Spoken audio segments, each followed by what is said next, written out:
Index analysis 16 मई 2025। Nifty का second support level है 24,680।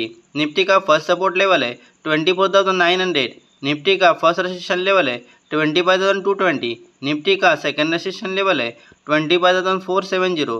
Bank Nifty का सेकंड सपोर्ट लेवल है 54,125। बैंक निफ्टी का फर्स्ट सपोर्ट लेवल है 54,835। बैंक निफ्टी का फर्स्ट रेजिस्टेंस लेवल है 56,010। बैंक निफ्टी का सेकंड रेजिस्टेंस लेवल है 56,775। फिन निफ्टी का सेकंड सपोर्ट लेवल है 25,895। फिन निफ्टी का फर्स्ट सपोर्ट लेवल है 26,235।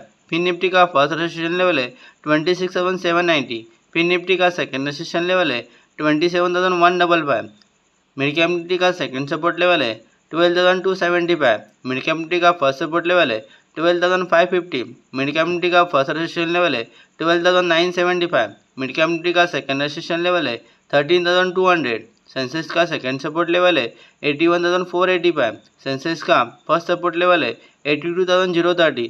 सेंसेक्स का फर्स्ट रेजिस्टेंस लेवल है 82,945। सेंसेक्स का सेकंड रेजिस्टेंस लेवल है 83,615।